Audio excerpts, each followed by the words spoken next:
Very good afternoon, my dear students. In the previous class, we have discussed how did some of the princely rulers became as independent states from the Mughal rulers. We have discussed, for example, Bengal, Hyderabad, Awadh, Punjab, Rohilkhand, and Rajput kingdoms. How they have raised as independent states. We have discussed. In this class, we will discuss about one of the most powerful region during that time, Marathas. How did they rise as independent state? We'll see.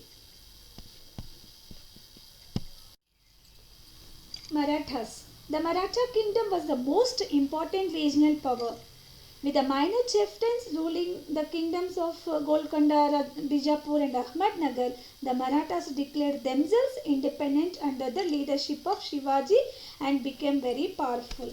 About these concepts you have learned in previous class, that is in 7th standard you have learned how did these Marathas become as independent with the help of Shivaji's leadership, right?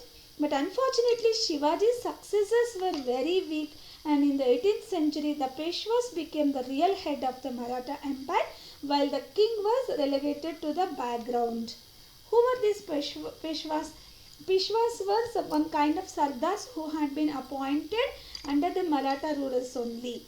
Got it? So later, after Shivaji, his successors, since his successors were very weak in ruling, these Peshwas became more powerful, and the king just acting as behind the curtain like that. So next, after his successors, his grandson Shahu became little bit powerful, and the grandson of Shivaji was able to regain the Maratha throne with the help of Balaji Vishwanath. So here, in recognition of the valuable services rendered by Balaji Vishwanath, Shahu appointed him as his Peshwa or Prime Minister.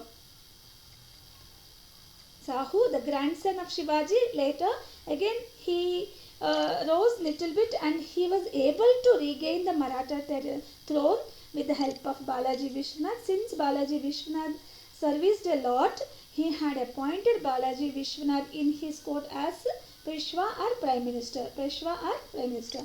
Balaji concluded a treaty with one of the Sayyid brothers. This Balaji Vishwanath, being a Prime Minister in the court of Marathas, in court of Shahu, he had some treaty. Treaty means here mutual understanding between two rulers or two kingdoms. This he had some treaty with one of the Sayyid brothers. Sayyid brothers, those who were ruling the Mughal Empire in the Mughals court, by which all the territories of Shivaji's kingdom that had been conquered by the Mughals were restored to Shahu. So why here, actually why did the treaty was done? Because by the time, as we have already discussed, that even Mughals also started to decline. Mughals also started to become weaker, right? Because of few reasons. That is why they got mutual understanding with one treaty that by Balaji Vishwanath asked the territories which had been conquered, Marathas territories which had been conquered by the Mughals, to give back to Shahu. Then Shahu, and he was also assigned the Chowth and the Sardeshmukh of 6 Subhas of the Deccan. Besides giving back all the Maratha territories, Shivaji's kingdom's territories which were given back by the Mughals, as well as Mughals also gave some 6 Subhas. Subhas means here during the Mughals period which were made as divisions. These Subhas were given back. Few of the Subhas which were in Deccan belong to Mughals were given to Shahu. Got it? These are all happened because of Balaji Vishwanath help to Shahu. Okay. So these Subhas were given. But Subhas, these divisions which were under the Mughal rulers were given to Shahu means, what does it mean?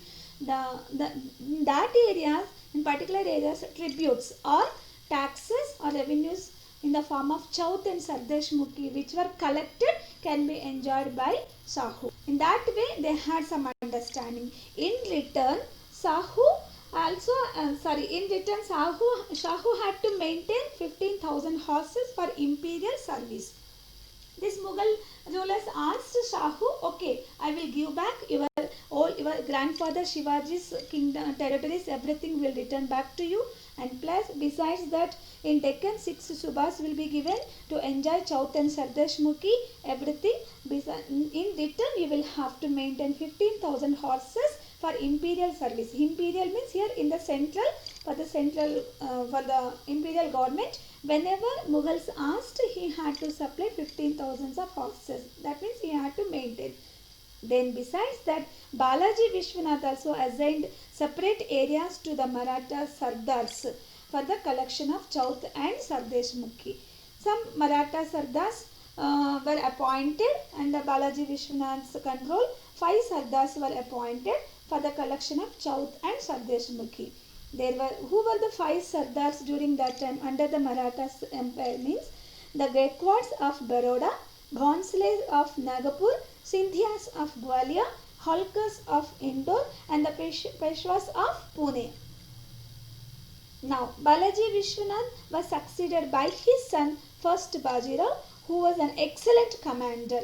Under him, the Marathas expanded their territory as far as Bihar and Odisha in the east and Punjab in the north. Can you imagine Bihar and Odisha? Where are they in the map of India?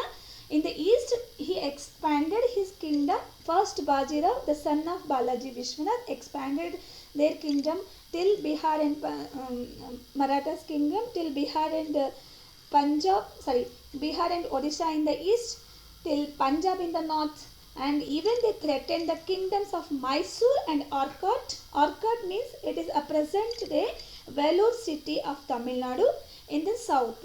They have even the Nizams of Hyderabad were also not spared. Nizams of Hyderabad also were threatened during the rule of Bajirao's son, now succeeded by first Bajirao's son, Balaji Bajirao. Bengal had to surrender Odisha to the Marathas. Bengal surrendered Odisha to the Marathas. Marathas also had great control over the Mughal territories. Besides this, can you imagine till Odisha and in the east till Bihar and Odisha, in the north till Punjab, in the south till Arcot and Mysore, and almost Hyderabad Nizams, everybody they conquered, they brought under their control. And besides that, some of the Mughal territories also these Marathas brought under their control. That much powerful independent state, they became as that much powerful. Then the Marathas Sardars. Now this is about in the imperial government, in the Maratha central place it was happening. At the same time, the Sardars which were given as separate small Sardars, on the other hand, did not always follow the instructions of the Peshwa, the Prime Minister. They often attacked and conquered territories of neighboring kingdoms. These small Sardars started to conquer their neighboring kingdoms and attacking. They formed a confederacy. Here confederacy means separate confederacy they formed, which is not connected with Maratha rulers, and by saying that they were allowed to take decisions in internal affairs of the conquered kingdoms. These Sardars, whatever they have conquered by attacking their neighboring kingdoms, they will take decisions related to their conquered kingdoms. They only will take their decisions. They won't obey the instructions of the Peshwa or the ruler of Marathas. In that way, there was a clash between the Marathas and Sardars.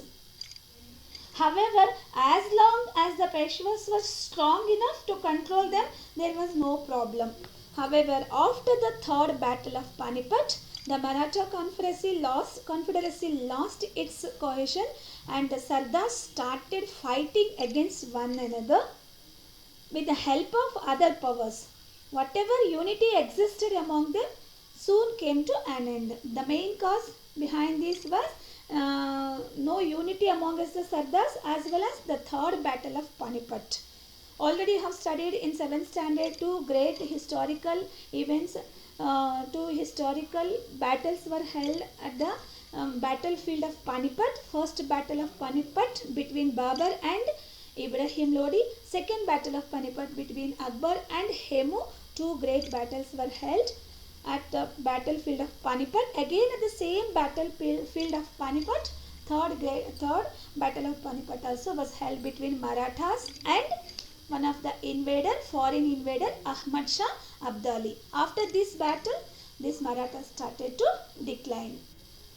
We will discuss about the third battle of Panipat and causes for the decline of Marathas in the next video.